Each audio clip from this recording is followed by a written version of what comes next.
Hi, my name is Alex Hernandez. I'm from Shop 31, and this is a video based on leadership. So, my leadership experience, a pretty, I'm gonna say it's more than one like leadership experience I've experienced. So, like, I joined the army, right? So I'm part of the military, and when I first went into basic training, and we have drill sergeants, right? And I remember there was one drill sergeant because we had two. There was one, and he was pretty cool because like he made pretty much like my like the general fundamental things of like what the army expects out of you like easy for me to understand and be like, okay, this is what I need to do, this is what I need to work on, and this is what I need to keep working on to like have just like a good army career.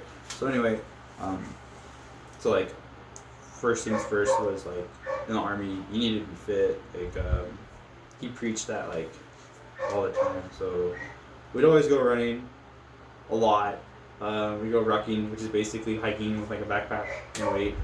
Um, that taught me to just go through with it, and like eventually it'll be done. But it's also like the hardest part of your day. I remember him saying it's like this is like the hardest part of your day, and after that, it should be just do your job because like you're pretty well trained in your job usually. There's that, and I guess that's not really. I mean, yeah, that's kind of a leadership thing. It's like showing you like this is what's expected of you. Go do it. He showed us riflemanship. We spent 3 weeks out of the 9 weeks I was there just shooting all day. That was pretty cool because like I think I went through thousands and thousands of rounds during those weeks. I remember I started off like having trouble, like a lot of trouble trying to like just get my thing to shoot where I want it to go. So one day he's just there like with me the whole time. Like, okay, what are you doing? Let's see what you're doing. He's like, what's your body doing? What's your breathing doing? Are you pulling or are you squeezing the trigger? So he worked with me there, and I feel like that was a good leadership example because you're stopping and you're evaluating your peer and helping them out and seeing their strengths and weaknesses and what they need to work on. So that was a good example. Another one. So this isn't my drill sergeants. This was going to my first unit. I was in Korea. I had a platoon sergeant, which is like someone who's like your supervisor, not essentially your first line supervisor, but he's like your supervisor's supervisor, right? This dude, you probably shouldn't talk to him very much. Well, I ended up talking to this dude quite a bit because he liked to micromanage. So this guy is exactly what like I didn't want to be like at all as a leader. So he'd do a lot of micromanaging, even though he had 3 other people who could spread out the rest of the instructions, right, and oversee these things get done. But he would come in like over them and be like, okay, hey Hernandez, did you finish installing that RT-1523, which is like a radio on a truck, right? Instead of asking my supervisor, which is the supervisor between me and him, hey, did this person finish so and so? You know what I mean? Things like that. He didn't train us very much on like what we needed to do or like troubleshooting instances. And he was gone a lot of part of the day. So like if you had questions, there were like medical appointments and stuff, which happens quite a bit in the military. He wasn't anywhere to be found.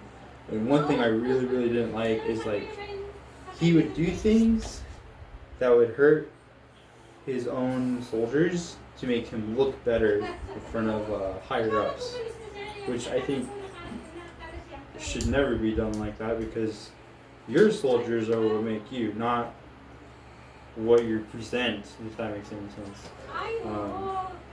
So that's something I always told myself, like, I'm not going to be like this guy at all. So I took that as a learning experience. Like, don't be like him, don't do this, don't do that. So when I went to my next unit here in JBLM, I was with what's called the battalion headquarters, which is like, it's like a shop with one supervisor, and then there's like 2 or 3 other dudes, and I'm one of them. I did like a lot of IT work there, and the supervisor I had there, he was on his way out, and I was getting sent to a smaller company to where it was time now for me to be my own supervisor and carry out my job. So from that instance, when I went eventually going down to the unit, I told myself, okay, here's what I've learned from past leaders. So like, hey, retain these traits. And then the other dude, like I mentioned, don't do what he did. You'll be fine. So for 2 years, about 2 years at JBLM. No, 3 years actually. 3 years at JBLM.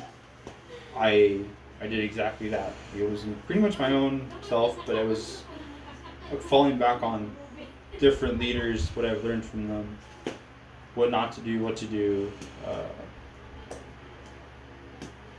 That helped out a lot. Because I ended up doing my job well.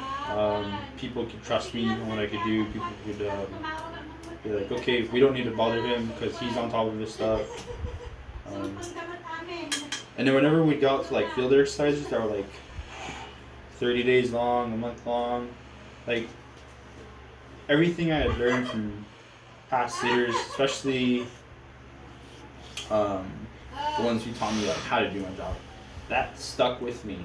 So like I could be tossed to another unit, right? Like I don't know anyone, but if I knew what I needed to do, who I needed to talk to, I get everything done. I can support my unit just fine, just me. So that was really cool. So teaching your peers what they need to know, getting them ready, I feel like that's a huge thing for leaders to do. Yeah, that's it.